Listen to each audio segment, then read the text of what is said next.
Good evening. How are you all doing this evening?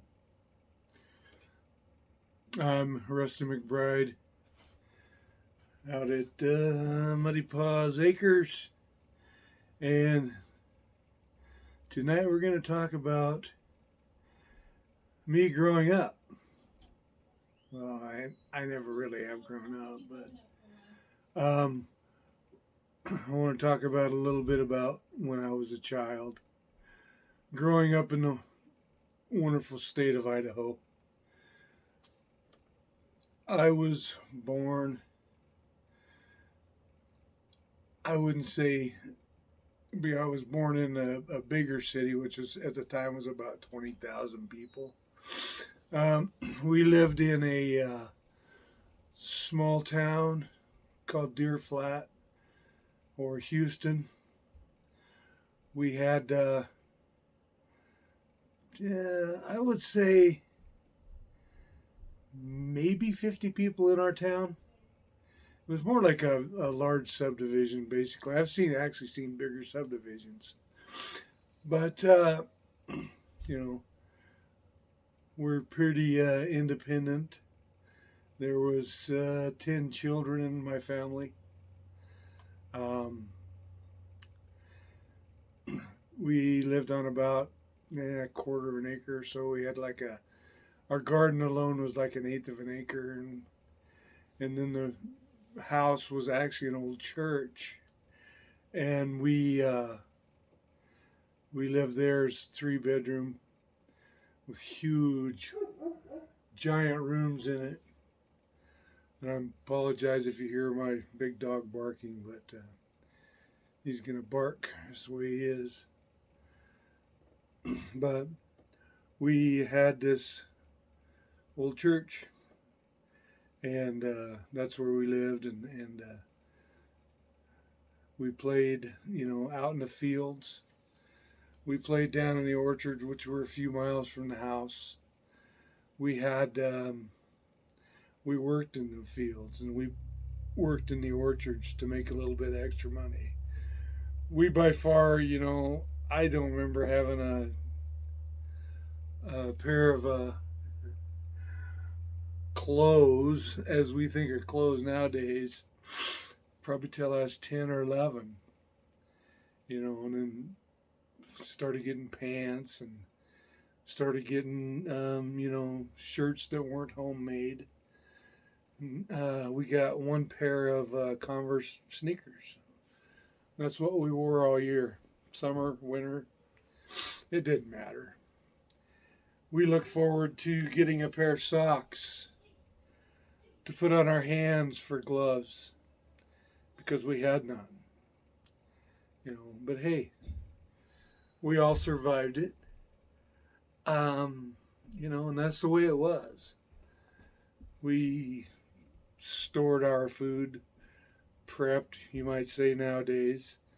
That's, fruit. We had a couple apricot trees, and we'd trade apricots for other fruit.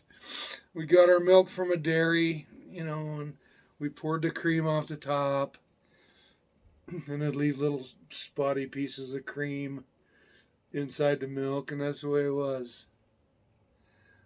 But we didn't know we were poor. Both parents worked. I remember the night I was born, Mom passed Dad on her way to the hospital. Um, he was coming home from work.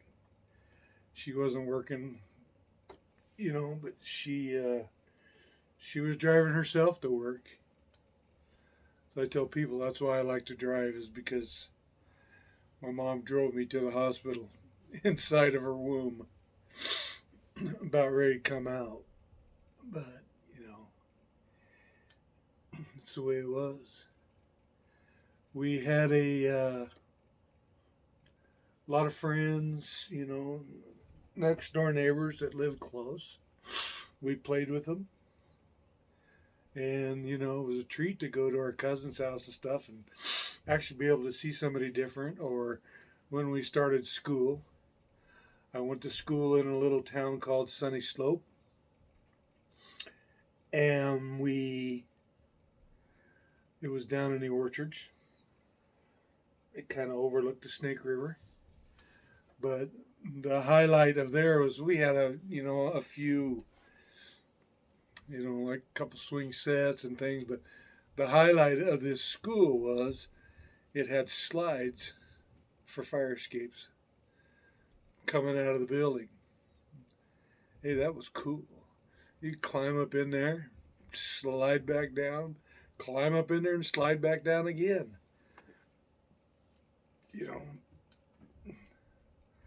4-room schoolhouse. We had a lunchroom in the basement, and 2 bathrooms, and there was 4 rooms upstairs. So, nothing fancy. Those schools were fun. Nowadays, the schools look like prisons, and there's sometimes I think they are prisons. But and then in the summertime, we worked in the orchards. We played in the canals. Swam. That's where I learned how to swim. I didn't learn how to swim in no swimming pool. I learned out in the canals. They had these things called check gates that went all the way across. And we would take some old rope and a board, put in these check gates because it made a little wake as it came out of the check gate. And we'd surf back and forth. That was our surfing. Wasn't no fancy, I'm guessing $100 surfboard out on the ocean, ready to catch a wave. We caught a wave all the time because it was always coming through the check gate.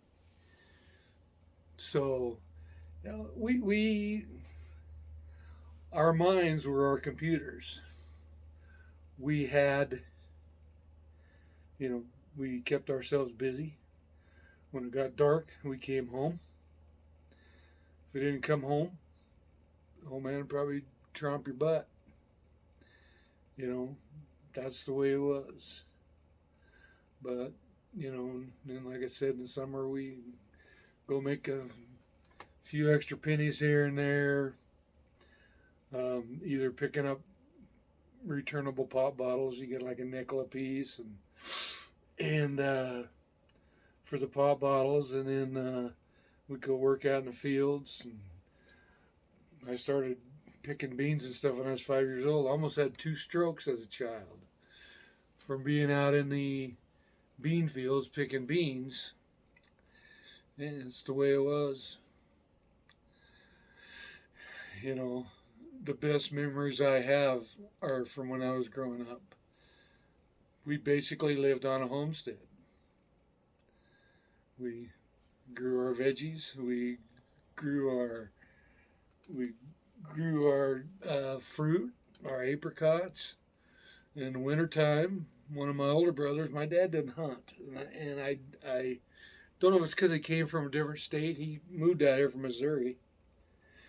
And my mom was from Washington State, but he moved out here from Missouri. And I don't think he really understood the thing of hunting. But my brothers, the older ones, would always go out and get an elk in the winter. An elk was a good-sized animal, It'd feed us all for a few months, and that's what we ate. That was our protein. 6 days a week we had mush, or we call oatmeal. Wednesdays we got raisins in our mush. And then Sunday morning we got egg gravy and biscuits. Basically, it's like sausage gravy, only instead of sausage, you put eggs in it. But, we never wanted for anything more. Sunday afternoon, Mom would fry up a chicken. We had fried chicken for, dinner on Sundays. I don't know what we ate during the week, but when we weren't in school. But, that is the essence of why I'm here, where I am today, why I love the country so much, why I love being on the homestead so much is because that's how I grew up. My wife is from LA, but she's taken well to growing up on Homestead. The reason we're here is because of her horses. She likes to have a nice big place for her horses to run, and we have an arena, and we've probably seen videos of it, and we have a pasture when they will go out in the summer because the mosquitoes are pretty thick here. But you know that is the heart when they say the heartland. We are the heartland. You know, we love it out here. If I want something, I get on the internet and I order it. Or we'll go to town once a week, go over the hill about 40 miles, 35, something like that. Or go to Boise, another 30 miles that way to Boise. Or straight over the hill to Nampa. And we do our shopping over there. But if I need something, we order it. When I was a kid, if you wanted something, it took 4 to 6 weeks.